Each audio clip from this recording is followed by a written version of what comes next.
Hello and welcome back to episode number 7 of the Real Life Podcast. It's been a while, I apologise, but, holiday called and all that. To give everyone a bit of a treat coming back and doing a bit of a big one. This is one that I wanted to do, and I know that Drew, who I'm with today, has been very excited to do this one. Drew, how are you? I'm good, man. I'm good. It's a bit tired, getting through life, spewing my guts up, but we're powering through. We're powering through.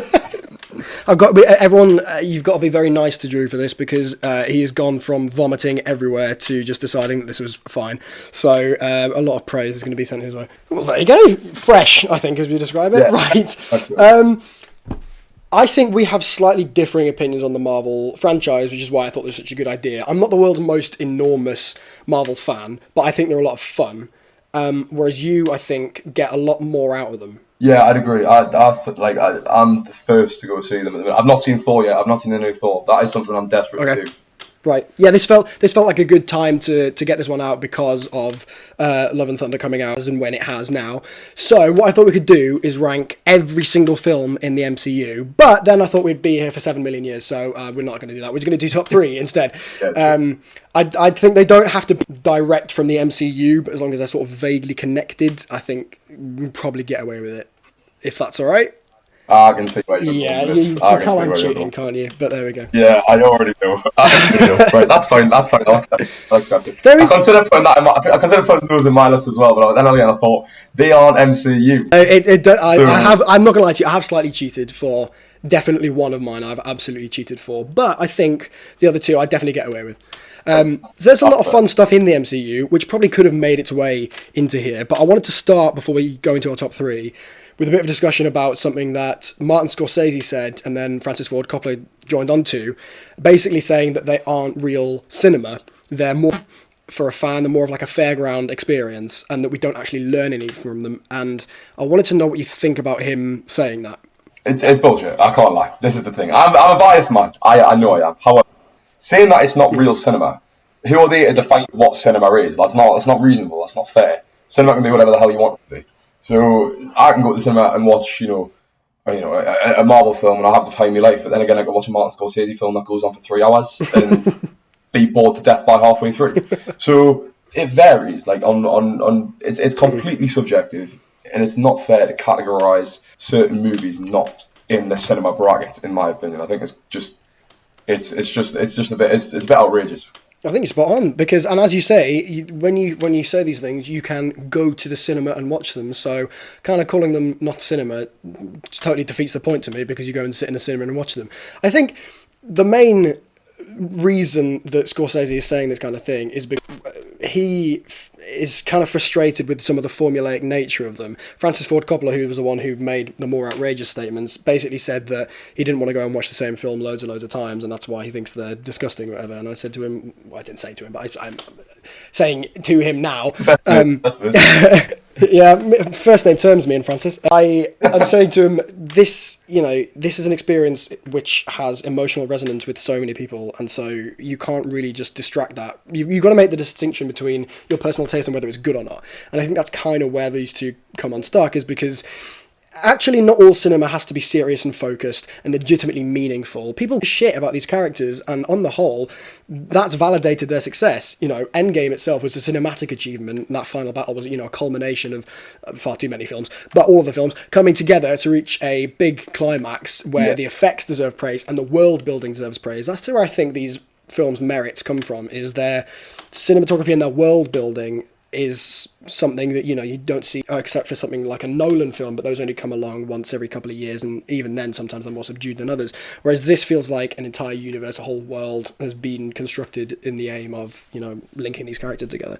I think that's really important. Yeah, no, I think, like you said, the emotional resonance that people have with these characters is massive, to be fair. Like, you go around, like, it spans all the way down my little brother, who's been a fan of Spider-Man since he was probably about 2, when he used to sleep with a Spider-Man cuddly toy, to bloody grandparents and shit like that. That just watch the movies at home when they get released on Sky or Disney Plus or whatever.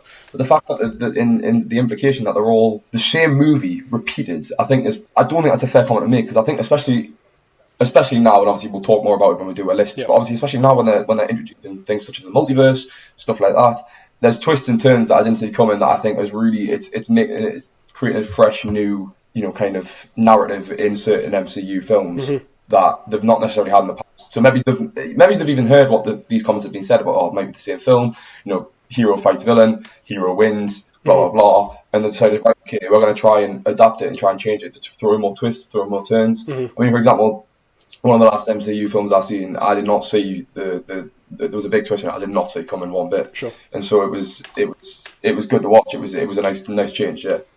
Well, this is the thing.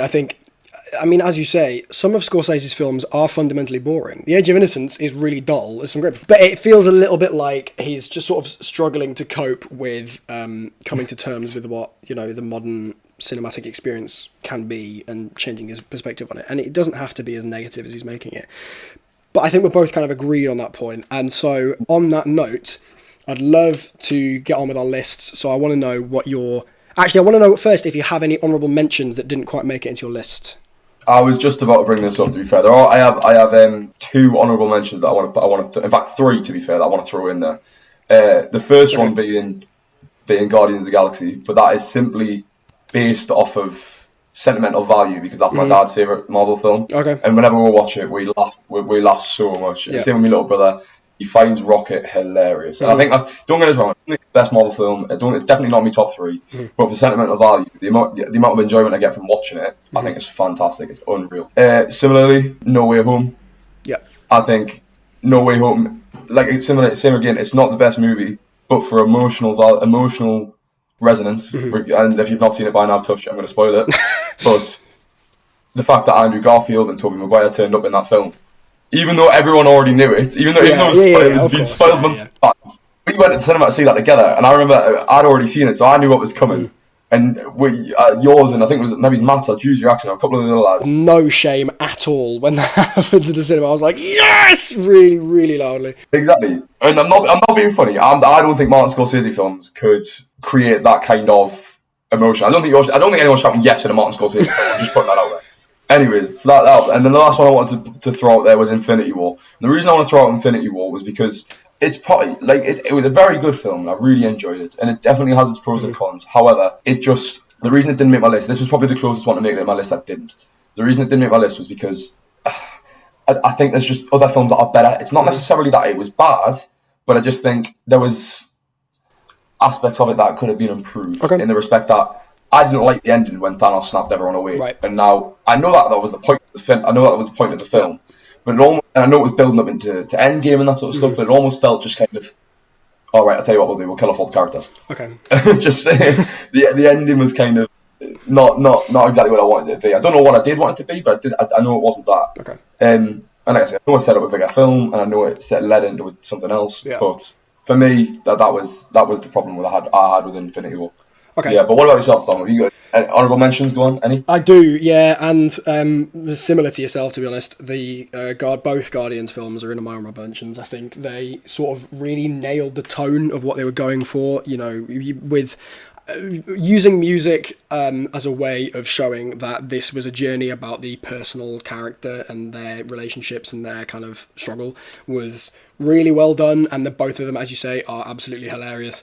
I really loved Ragnarok, but it isn't in my list. I loved it because it felt like Taika Waititi got some of his own style in. It's also one of the big criticisms of these big franchise films sometimes is that, particularly with something like Doctor Strange and Multiverse of Madness, Sam Raimi could have had far more of his fingerprints on that film than was there, but obviously he's restrained by the fact that he's behind a massive studio and he has stuff to follow and that kind of thing. And my other honourable mention is Captain America Civil War, because I think that actually, in terms of progressing the story, does a better job than most of the solo films, I think, rather than, the Avengers films. So I think that one, it let me into the world a little bit more because it started making everything interconnect, and that was really important when they were constructing this whole universe together. But yeah, those are my honourable mentions, and I'd want to hear now your third favourite Marvel film. Well, it was a good little segue, to be fair, because my third favourite was Civil War. Ah!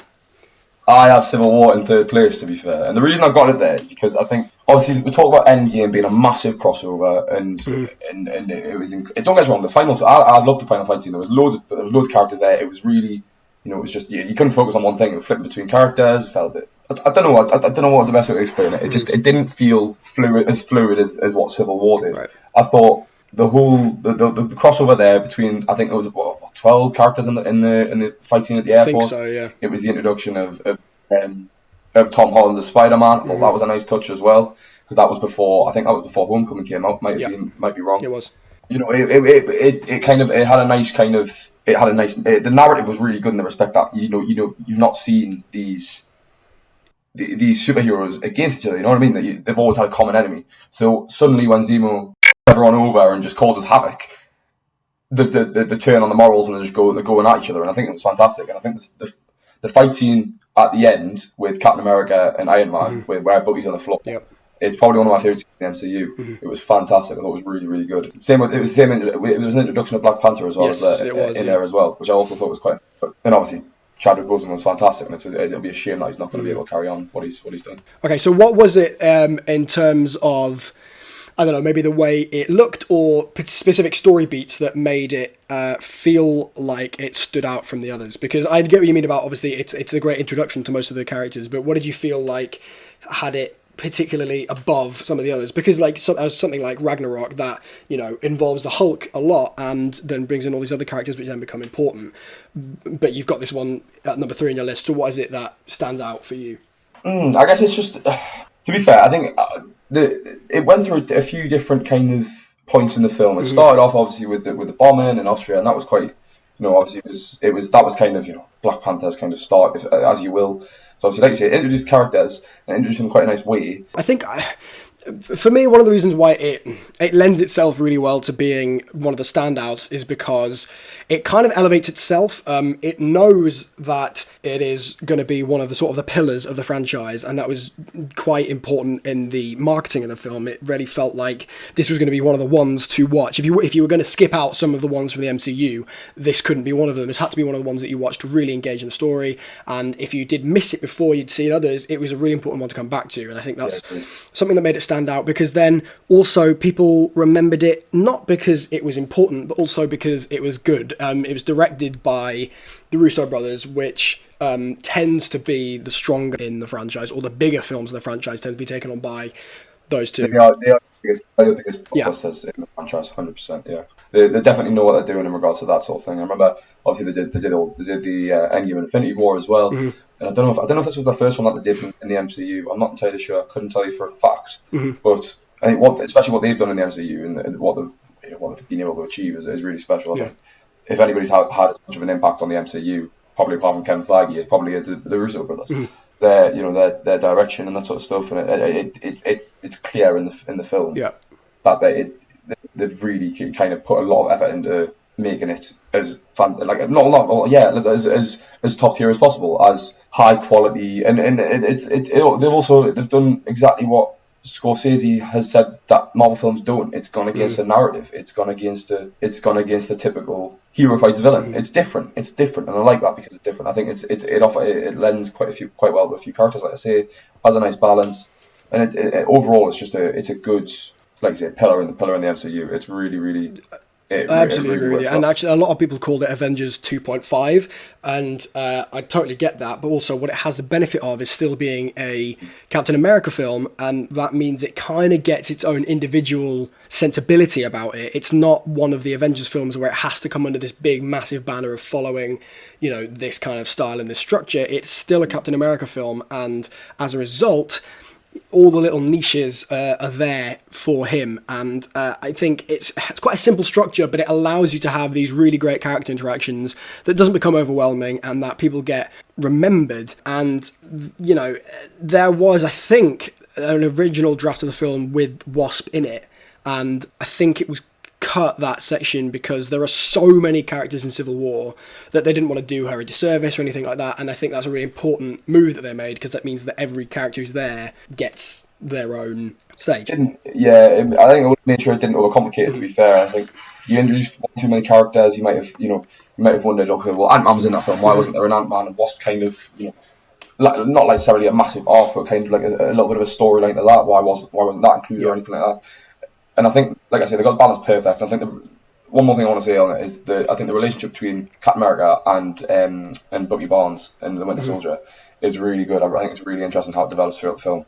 Because initially, obviously, we saw it in Winter Soldier. He was fighting his friend initially. It was a different thing. It was a different concept. But the development of their relationship throughout the film, and how Captain America is still willing to protect him, even at the end, once he found out that he kills. Once Tony had found out he killed his parents, Yeah. is quite refreshing. It's quite nice. I totally agree with you. Well, I think I'm quite happy with that being at number 3 on your list, on your list at all. And mine kind of segues off something that you said earlier, because my number 3 is Infinity War. I think it's the best of the Avengers movies, and I think it's important to have one of them in this list because of what it does for the story in terms of bringing all the characters together. Again, directed by the Russo brothers. The screenplay was done by Christopher Marcus and Stephen McFeely, who did Civil War as well, I think, but they also did the Narnia films, and the first one of those I love and think has one of the best battle scenes there is, and so you can, it's understandable that was then translated into strong battle stuff here as well. What about the ones afterwards, Tom? Let's not talk about Prince Caspian or Dawn Treader. They don't exist. They don't exist. I don't. What second films? I don't know what you're talking about. It never existed. I never saw them. I never wasted 4.5 hours of my life watching them. I think this does the right thing in terms of taking its time properly. It does the thing I think the final Harry Potters do, which is use part 1 exceptionally to set up the scenario and take its time and display the difficulty of the task. But then in part 2, Deathly Hallows Part 2, and then Endgame, they fly through several thousand events in the follow-up to finish the story. The comparisons being, obviously, Horcruxes to the Infinity Stones in Avengers. So this is able to pace itself much better because it actually explains the difficulty of things that are going on. This film uses its characters far better than the other ones. I had a lot of problems with Endgame because it was 3 hours long and actually didn't utilise its characters' usual traits or the way it should have done until the final battle of the film. This film gives, for example, Ebony Moore a really decent amount of screen time, and good on them because I think Donald Gleason's quality, but also that is a kick-ass villain who's criminally underused come in. That fight between him and Strange is so good. Its structure's used properly, it has the stakes that the other Marvel films don't. That's what I like about it. You said you didn't like the ending because everyone had to die, and I get that, and obviously that was something that had to happen because they were always going to make another one. There was always going to be the big finale to this story. But to me, it felt brave. The reason Endgame was way further down my list is because it then didn't feel brave. I love the moment, on your left when all the portals start appearing. I love that moment. It's great. But then when you boil it down, you go, ooh, you've just undone all the bravery that you took from the last film. But fantastic performances. Josh Brolin is as good as anything for a villain and sets up, exactly. Sets up a... I agree. He's not even just played Thanos. He played a villain in Deadpool as well, didn't he? He's been two film rules, and they both came out fantastic. You know what I mean? They both come out really, really well. Yeah. They both came out a couple of weeks apart as well, actually. Elizabeth Olsen's really good. Paul Bettany as Vision, I think, is exceptional. I love the Edinburgh sequence because I may or may not live there, and I use that train station all the time. And it's really weird getting on trains and being like, oh, that's where Elizabeth Olsen was flying about the place. Yeah, that's where Vision was thrown, and that's where I won there. I understand people feeling cheated because of where it ends, but let's be honest. Knowing these kind of franchises, there's always going to be that other one. So I think they actually set it well with what they did. And actually the ending is pretty moving, all things considered, because the focus at the end, what I like about it is its focus turns from saving Vision, really, to the problem has become much bigger, and it's a real sort of hard-hitting moment. Again, it is, it's 2.5 hours long. It could have been slightly shorter, but it sets it up really well. It's kind of like a J.J. Abrams movie, and that it sets up stuff really well, but then he pisses off and lets someone else do the ending, except this time we had Endgame. So, for me, decent film, and I'm glad it was in your honourable mentions, because I think it probably is the strongest. Yeah, no, I do agree, out of all the Avengers films, that one probably is my favourite. It does... I think it has a nice balance. I think Age of Ultron and the original Avengers, I think it's just called the Avengers. The Avengers obviously had, like, Loki was the villain in that in the post-credit scene did kind of have an arc towards Infinity War and Endgame, and Age of Ultron kind of tailed off slightly. Obviously, we had Vision with the Mind Stone come in, and that was kind of that link. But I think Infinity in the time in between that, and then once we got to Infinity War, that felt like the kind of drawing of everything together. And I kind of like with regards to that Infinity Saga. And the one thing I will say is I'm really interested to see what they do with Secret Wars, because obviously Secret Wars is expected to be that's expected to be the huge kind of, infinity event at the end of this, section of Marvel films and TV series and etc. So it'll be really, really interesting to see how they bring everything together in that respect, because I think obviously right now it's just kind of emerging, but it'll be interesting to see how it develops and then once it gets together. I totally agree with you. I think they've got pressure on this Phase 4 finish, though, because it's been sort of on and off so far. The reviews for Love and Thunder so far have been very mixed. I've seen some people saying it's great and it lands. Doctor Strange didn't work for me at all. But, we've got Black Panther 2 coming, and, there's stuff to be excited about. But I'm with you that it's got to be good, put it this way, because when they extended this universe after Endgame, I kind of knew it would happen, but I thought it would be more in the WandaVision type world, the Loki type stuff, the Disney Plus series, that kind of stuff. I didn't think we were going to get loads more blockbusters centered around it, because I thought the appetite would have slightly died out, because it felt like the story arc had finished with Tony Stark's death and that kind of thing. By the way, if you haven't seen Avengers Endgame and you're like, what, Tony Stark's death? You're an idiot for making it this far into the podcast. I was off. What is your number 2, Drew? My number 2 is Black Panther. It bloody should be. It bloody should be, because my number 2 is Black Panther. Well, there you go. I do. We can talk about it once. Happy days. Black Panther for me was... I watched it the first time, and I don't think I realised the significance of it. Yeah. Both kind of just as a good film, and also culturally in the world we live today. I don't think I kind of acknowledged that. I don't think I fully appreciated it. But as time went on, I watched the film again, and the second time I watched the film, third, fourth, whatever it was, it just got better and better. And then I started to realise that, actually, there's very few cons about this film, even down to little things like the soundtrack. I remember having the soundtrack, quite a few songs in my playlist for a good long while, like Kendrick Lamar, he was the one to spearheaded that, and I find him fantastic. I think he's really, really good. Soundtrack was great. The casting I thought was fantastic as well. I thought Michael B. Jordan as a villain worked fantastically well. I thought he was great. And if I'm honest, a little bit disappointed when he died. I would have loved to have seen maybe an involvement in Black Panther 2. Yeah. I was disappointed that was the end of his journey, because I thought he did such a good job and he did the such a service. And I think almost the fact that he died at the end of it was really... It was a little bit irritating for me. I wanted to see more from him. I hear what you're saying, but I think on that same note, it could have been...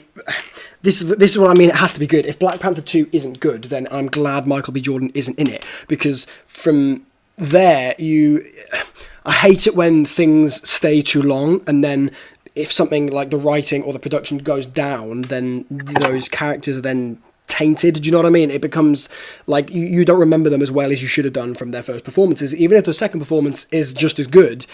Poor nature of second film sometimes lets him down. So I'm with you. I would have liked him to stay alive, but also I think it's not the end of the world, because it gives him a chance to go in a new direction, but also if it's not as good, then we don't have to worry about his legacy.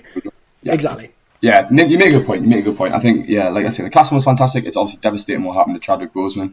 I remember reading that news. I was in London at the time. I remember waking up one morning, and I was in bed, and I looked on Twitter, and I was like, I saw R.I.P. Chadwick Boseman everywhere, and I went through these tweets that he posted, and I was really emotional for the rest of that day. Like, I was meant to be having a great time in London, and all I could think about was Chadwick Boseman. It was really, that might sound very sad coming from... No, I get it.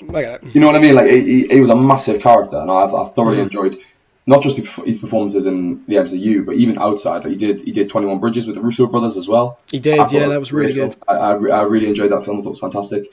And what was it called? Big Mama? I forget what it's called. He won the Oscar for Ma Rainey's Black Bottom. I think he won the Oscar for it, and it was because it was posthumous. But he was so fantastic in that. It was such a great film. I agree. I watched that film, and don't get us wrong, I watched it. I was slightly drunk when I watched it, so I admit it was a while ago. But I watched that film plainly because I wanted to see Chadwick Boseman. I just thought he was fantastic. And I think I'm a little biased, but I thoroughly enjoyed every role that he's in, and it's really devastating that he's not going to be in anymore. But I am curious to see what they'll do with the second film, because I think Black Panther he was Black Panther. So the film is titled Black Panther: Wakanda Forever. So that makes me think they're going to focus maybe a bit more on Wakanda as a whole rather than just the Black Panther, which I'm honest, I feel like they kind of have to do. I'm really curious to see how they're going to address it in the film. I think that's a really key thing. I really hope they do it in a delicate, like, and I don't mean him as an actor. I mean him as a character. I hope they do it in a way, because I hope they don't just kind of brush over it and be like, oh, yeah, he's passed away, this and that sort of thing. I do imagine they'll acknowledge it. I do imagine they'll have one or two scenes at the beginning of the movie that will acknowledge what's happened. And I think everybody needs that. I think lots of the fans need that to kind of conclude kind of his involvement in the MCU. But anyways, on a more lighter note, yeah, the film was incredible. The casting was great. I thought the concept of Wakanda being this kind of this is the geography coming out, and this is proper nerdy. The fact that Wakanda's kind of emerging as this kind of, like, nobody knows it, but it's like emerging as this kind of powerhouse of a country with all the vibranium that it's got. You know what I mean? I think it's a great concept. I love it. I think I didn't even think that the geography nerd in you would be excited honestly, by this. You got no idea. This film ticked all the boxes for us. This film was fantastic. Oh man, they've got emerging powers because they've got sustainable resources, and that's quality, like.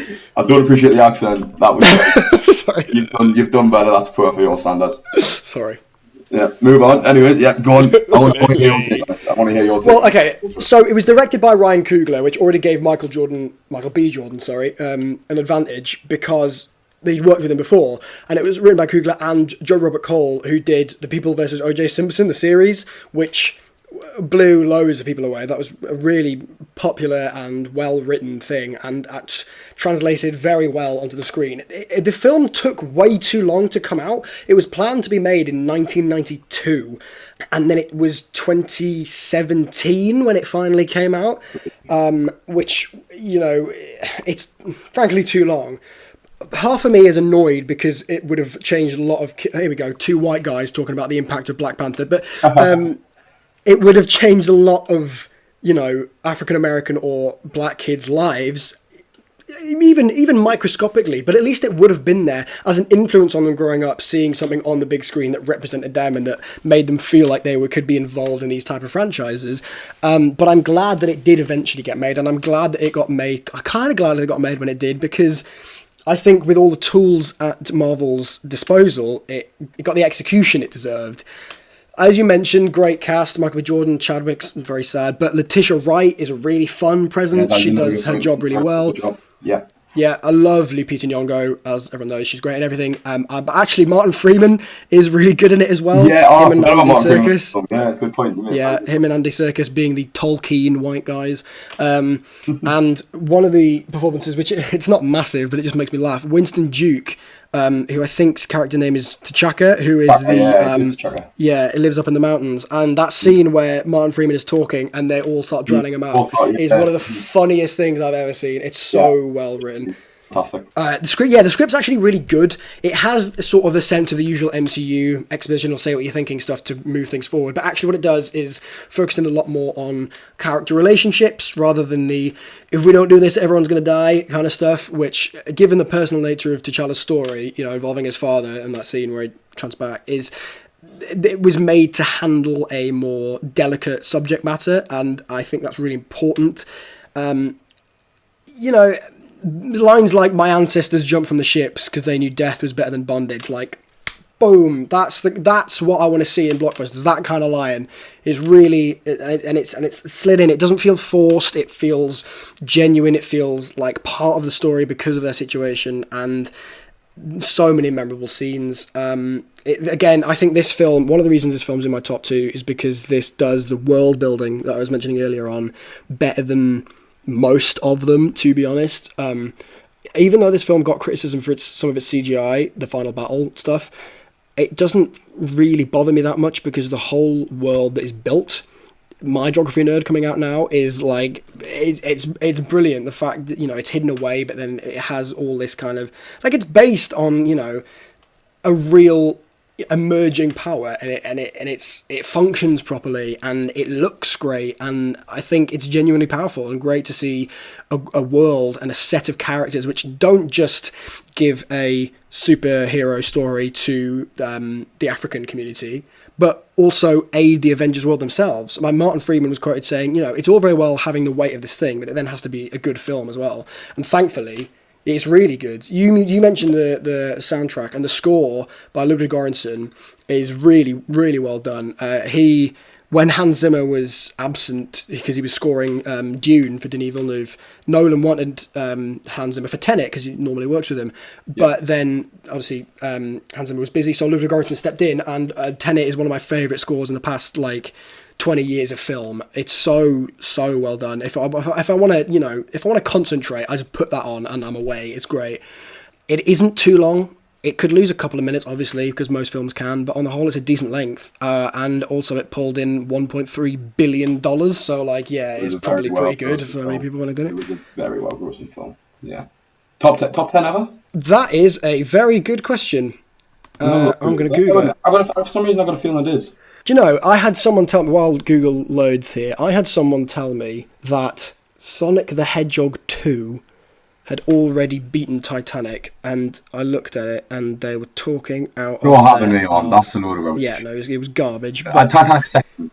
Black Panther's 13th. Black Panther's 13th. Well, I mean, might as well be, it's just as good. It's very close. It was once in the top. It was. Okay, right, it's been displaced. Okay, I think above having cultural significance, I think it's also a really good film, and the Black Panther is cool, isn't it? Like that scene where the coronation scene where everyone's standing at the waterfall. Yeah, it is. It's a very entertaining film. Just even as just for anyone really. At any age, I think you can enjoy it. It's not exclusive to kind of people might consider. It wouldn't be exclusive to the black community. Yeah. It's not exclusive to a certain age range, demographic. It fits for everyone. I think everyone thoroughly enjoys it, and that's why it's done so well. Sure. Well, look, I think everyone can agree on the brilliance of Black Panther, but neither of us have it at number one. So, Drew, I want to know yours. You want to know mine first? I want to know yours first. Okay. Yeah. All right. Well, my number one is Ant-Man and the Wasp. You're having me on. I'm not. I promise you, it's Ant-Man and the Wasp. It's really good. Basically, because Edgar... No, I'm kidding. I'm joking. It's not. I was going to say... It's not. It's Morbius. You're lying. I know how much you hate that film. You're bullshitting me. You know what? I rewatched it, and actually, it's not as bad as I thought it was. Jared Leto's actually really good. He's really good. He's really good. Jared Leto's really good. Have you not seen it? He's like, I haven't done anything wrong, and then he kills 8 people on a boat. He's like, I've not murdered anyone, but you have. He's really good.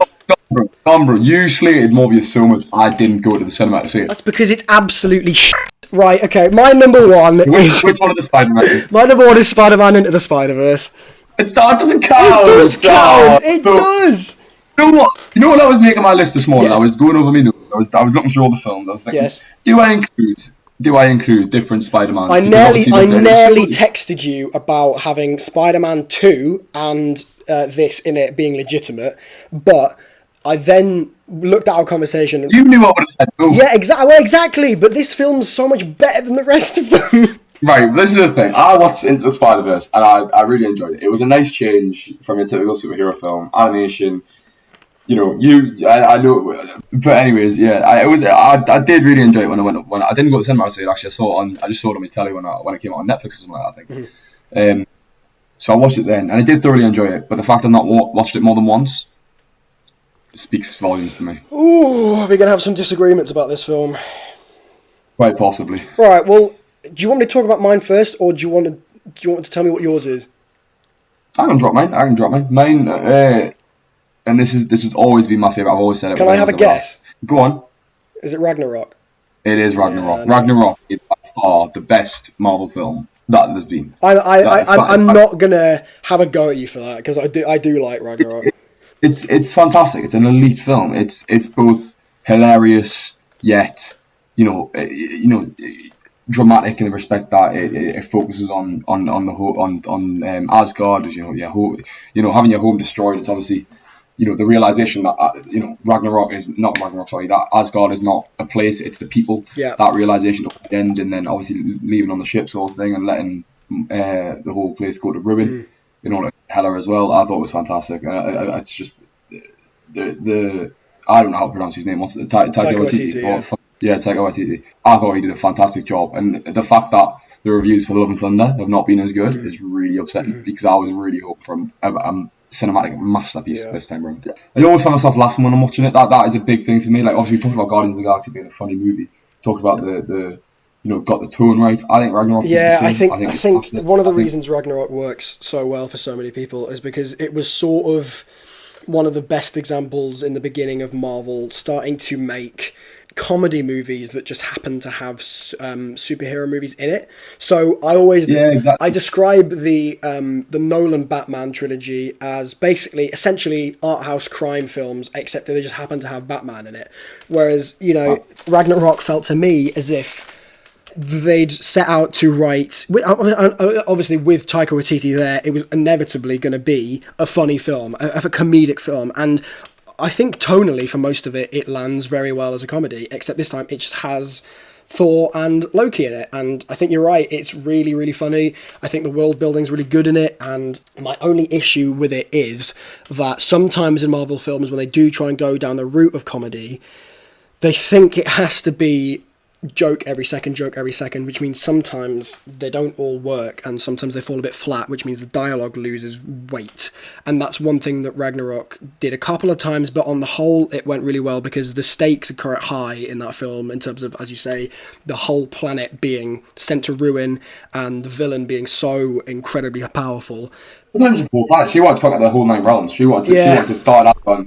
Yeah, she did. You know what I mean? She had that ability, to be fair, at one point. So, but the fact that she wanted to start on Asgard, she needed to go back to Asgard, get what she needed to get a fucking massive dog, get out the big house reef sorted, you know what I mean? And then it was the realization that shit, we actually need do you know, Drew, when part of the process of uploading these podcasts is pressing a button to say if this is going to be marked as explicit or clean, and I think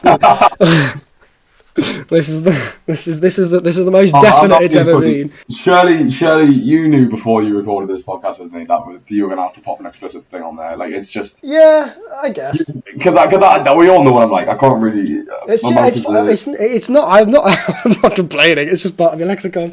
Well, there you go.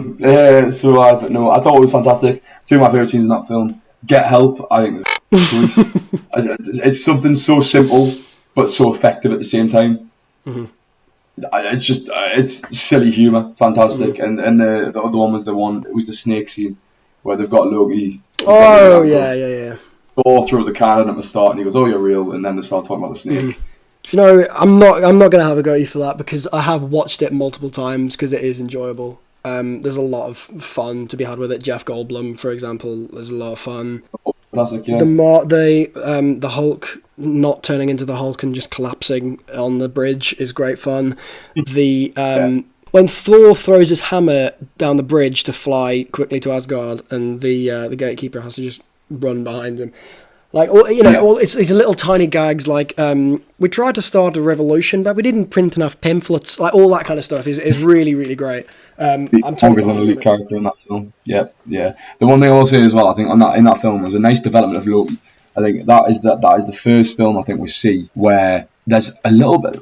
You start to see a bit of a, not necessarily, you can't necessarily say hero too soon. Say it quietly, but like you start to see a bit of a hero arc. You start, know. Don't get us wrong, he still his tricks, he still nicked the bloody Tesseract at the end, he still tried to Thor multiple times during the film. However, I think you start to see a bit of character development, a bit of a hero arc coming in, as we're seeing, with Loki, the series now. I think we're definitely getting to see that now, which is quite nice as well. Yeah, no, I'm with you. For development, it's a really good one as well, and that's another one like Civil War where I'd put like a mark post on it and be like, this is one of the ones you have to see.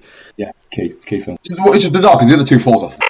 The other two Thors, the Dark World might be one of the worst 2 hours I've ever sat through in my entire life. It was so bad. They are down there with 2 of the worst Marvel films. It's a shame because if they were better, the Thor trilogy could have been, well, now obviously 4 films now, and could have been the best character films that they've got in the MCU. But unfortunately, it's not. And the first one's directed by Ken Branagh, which should give it a little bit of status. But actually, what happens for me, broadly with Ken Branagh doing mainstream blockbusters, is that he gives himself more license to go a bit overboard and a bit outside the lines, which doesn't always work, because what it means is it becomes messy and unordered, and I think that's one of the problems with the first Thor, is that it just didn't really make any sense.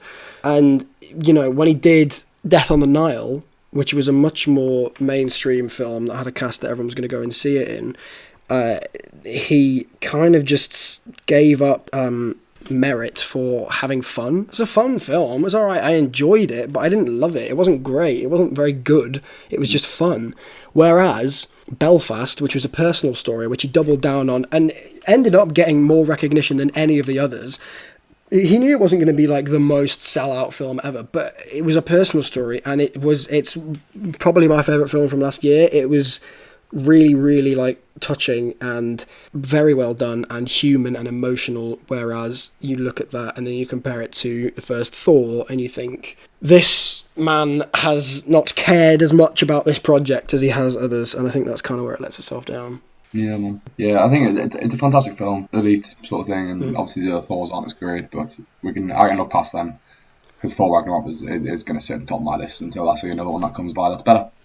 I'll give you that, because in all honesty, if I'd been playing by the rules, Black Panther would have been top, Infinity War would have been second, and Ragnarok probably would have been third. Either that or Guardians Volume 2, I think, would have been third. Yeah, I'm quite happy with you picking that. Should we have an argument now? Yeah, come on, let's do it. Right. It doesn't count, Dom. It does, Drew. It's not an MCU film. Okay, it's not an MCU film, but look, I'm going to say this now, Tom Holland's individual films are not very good. Homecoming's the best one. Homecoming is good. It sets it up really well, and actually there's a lot of fun characters and a lot of fun choices in there. Far From Home, it really isn't very good, and I liked No Way Home a lot, but that was for nostalgic reasons, I'd say. Yeah, exactly. The actual film itself was sort of meh, but whereas this, number one, it finally gives a story to Miles Morales, which has taken its time, but I'm glad it's here. This film is good technically and good for Spider-Man as a progressive series. So, let me explain. It's directed by a five-headed monster of Bob Persichetti, Peter Ramsey, Rodney Rothman, Phil Lord and Chris Miller. Phil Lord and Chris Miller, who did a lot of the writing for it, also did the Jump Streets and the Lego movies, which are brilliant comedies and really fun films. So they've been a great duo for a while, and they came together again brilliantly on this. It showed me that comic books, let's be real now, the entire MCU is based on characters from comic books. This proved to me that they can be translated far more kinetically into cinema than we had been seeing. So, obviously centering around Miles Morales, but it has his difficulty in navigating his familial expectations and school life, but then he's bitten, as per, by a radioactive spider and gains powers very similar to those of Spider-Man. The film was made using computer-generated three-dimensional animation. However, it was made to look like two-dimensional in order to recreate the comic book style, and the animators need so much praise for that. It's unbelievable, because it looks like a comic book is moving, and not in the sense that it looks completely 2D.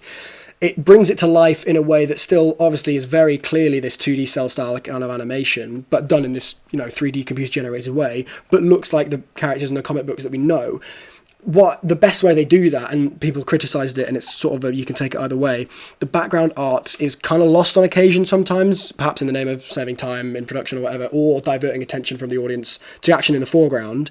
But in some scenes, it does look a bit like unrectified stereoscopy, which looks like when you're watching a 3D film in the cinema and you take your glasses off because you're bored. So that's kind of what the background looks like. But I think, to me, it made it feel like more of a comic book. When you look at some old comic books, a lot of the time the background is just kind of dots, and it's not, it doesn't always fill you in with the setting of the story. And this then enabled it, with all the different characters in it, to have loads of different styles of animation. It's such a creative film, and there's different turns at every single corner of it. I mean, they put a pig in it. I was just about to mention Spider-Pig. I think the fact that they put Spider-Pig in damages its integrity a little bit. Okay, explain. I'd love to hear why you think. I'd love to hear why you think that kind of damages its reputation. right, I get it's enough comedic purposes, Mm-hmm. cool, sound, and I get into the Spider-Verse where there's different Spider-Men coming together. Yeah. But, bro, I'm not being funny. They ripped it off from The Simpsons, bro. Like that's where it came from, bro. Like, Yeah, okay. Apart from the fact that you do know in the film, the pig was a pig, and Homer just held it against the ceiling and then put glasses on it and said it's Harry Potter. Yeah, like, I'm aware. I am aware. But in my mind, you when I see didn't rip it off The Simpsons. You could do that with that's like when I see right in my mind, when I see this is where my lack of film knowledge is going to show. By the way, Yep. When I see that pig on the screen, I think Simpsons, and that damages it. Well, this is the thing. Like, so I heard some people saying that in Star Wars: The Force Awakens, there's a scene with Raftar. And people said it sounded too much like Raptar from Rugrats. And I'm like, I don't think Star Wars has to worry about being... I think Star Wars has to worry about thing with Rugrats. But it's not, though, is it? It's just that you've taken a thing. You remember Spider-Pig from The Simpsons, which we all do. It's a great song. And then you've... And you watch Simpsons as well there, and I know that from The Simpsons. Well, there you go, though. But, like, you know... That's why it works for me, because... I don't... obviously, it's daft to put the pig in it, but the whole message, really, of the film is that it doesn't matter who wears the mask. Anyone can wear the mask. And so what they do is they just take that to the nth degree by, obviously, the girl and her robot from the anime-style universe, and then putting Nicolas Cage in as a noir Spider-Man who, like... you know, talks into a match the whole time. It's funny. It's really funny. Yeah, I like the way they did it. It was something different with comic book style. Mm-hmm. It was good. It was entertaining, and it was funny at times as well. I remember watching, thinking it was funny. Mm-hmm. But for me, I'd rather watch The Amazing Spider-Man.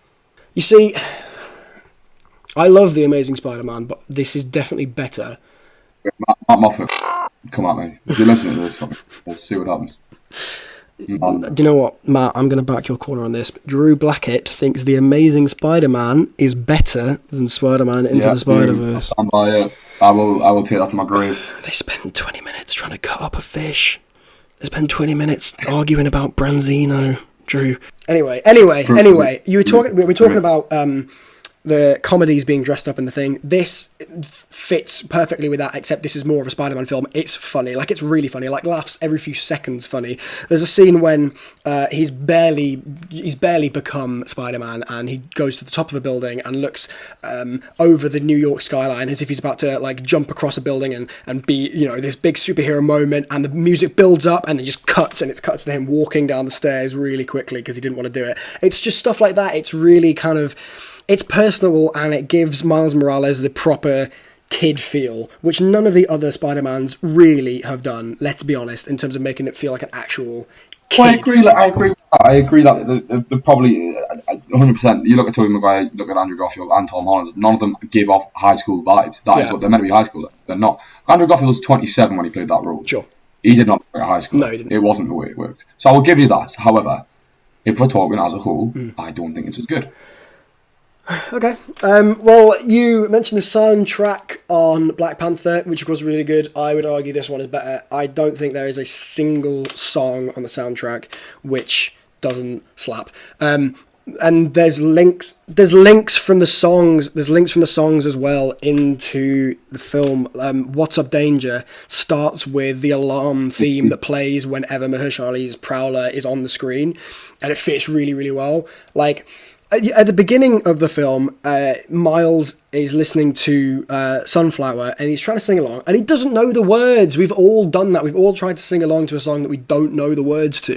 And it's kind of introducing you to this most human of Spider-Men so far.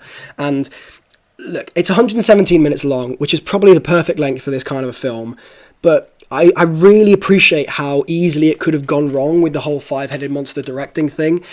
You know, I can't even agree with my flatmates who should take the bins out, let alone directing an animated film with five of us, you know. So the fact that this came out as well as it did to me is magic. It's a perfect example of collaboration. Miles is a great character to write about. You know, he's got a great home life. He grows up in a bilingual household. It's the perfect encapsulation to me of anyone can wear the mask, and the relationship between Miles and Peter discussing that is really good. I think that gets slightly lost in the third act of the film, which is quite upsetting because I liked their interactions together. But I think the story works brilliantly for him, and it won the Oscar for Best Animation. A rare example of them getting it right, because this was the best. Disagree, but hey, we could go on this argument all day, I think. I think we probably could. But Yeah. I want a quick, before we end this, I want a quick note on who you think is the best Spider-Man and why. It's Andrew Garfield. And we're friends again. It's Andrew Garfield. It's obviously Garfield. I'm not being funny. What pissed me off, No Way Home came out. Oh, it's Andrew Garfield, everyone was buzzing. Shut up, you weren't true Andrew Garfield fans. You backed Tom Holland, let's be honest. You all fancy it. So you lot backed Tom Holland. You probably didn't even watch Tobey Maguire. And Andrew Garfield was streets ahead of them both. What I always say was, I think Andrew Garfield was the best Spider-Man. I think Tobey Maguire was the best Peter Parker. I think Tom Holland has a nice balance of the two. But I always found when the film is Spider-Man, so for that reason, Andrew Garfield for me is the best. Well, there you go. I mean, Andrew Garfield's also displayed that he is definitely the best actor of the three, and so as a result, then it's inevitable that his performance is going to be the one that I'm believing more than the other two. I like Tobey Maguire. I think Tom Holland's all right. Actually, I think he's pretty good. He's a fine choice to play the character, but to me there's a realness that misses from his performance. He feels like a teenager in a Richard Curtis movie. That's what it feels like to me. Whereas Andrew Garfield was like, every line it felt legitimate and real, and as if, you know, it were to be delivered in the right way. But I'm totally agree with you. He is the best Spider-Man. The one good thing I'm just going to quickly add just before we end this. Please do. In my mind, yeah, Tobey Maguire is defined by his Spider-Man role. You think Tobey Maguire, think Spider-Man. Sure. Same with Tom Holland. Think of Tom Holland, you think Spider-Man, don't you? Andrew Garfield, when I think of him, I think he's so versatile that he's been able to do so many different films. Don't get us wrong, the first one that comes to mind for me is Spider-Man. But then again, I think of a million other films that he's been in and think, actually, this bloke is a lot better of an actor than the other two. And it's a shame that they didn't do more with it. And I really hope they do at some point. But hey ho, that's that. To be honest, Drew, I thought we were going to disagree a lot more when I was putting these together. I thought that you were going to throw some sort of, I don't know. What did you think was going to be on my list? I haven't. You know what? I remember a few months ago. It was probably a few years ago now. I remember you. I think it was you and your sister, or you and your brother, did a list of all the films, and you did rank them all in order. And I was terrified that there was going to be some Winter Soldier shaped spanner thrown into the mix or something. This is the reason. This is the thing. I looked at that list this morning and thought, Drew, what the fuck are you on about? That is a shite list. So, no, Winter Soldier's nowhere near my top 3. It's not even in my top 5. Possibly not even top 10. So, oh, wow. Thank you very much for coming on and doing this, Drew. Despite your illness, I'm very, very grateful. And actually, I've had a lot of fun talking about this. Yeah, I've had great crap, man. We always have good chats. I hope that you get us on again, man. I hope we can do it again sometime. And next time, hopefully, I'll be more. I'm not enthusiastic, but I'll be better. I'll feel better. Currently, my stomach is turning. I've powered through. I've enjoyed. That's the thing. I still enjoyed it, even though. Good. Well, look, you've done a great job, mate, and I will absolutely, hopefully, get you back on again. Thank you very much for watching. I apologise again for the gap between the last one and this one. Although, hopefully, if you did listen to episode 6 with the Netflix recommendations, some of them kept you busy. I'd love to know if you found any of them interesting or boring, or thought I was talking nonsense or anything. As always, feedback, all on my socials, at BajoriDom on Twitter is probably the best one to use for this. Drew, where can people find you if they want to talk to you about Marvel films? Instagram's Drew_Blackett. That's pretty much the best shout for me. I'm not. So if you want to tell Drew why Into the Spider-Verse is far better than Amazing Spider-Man, please do. And I will hopefully see you all in what will hopefully be next week's episode, back on schedule, and I'll try and get that one for you guys. So in the meantime, bye!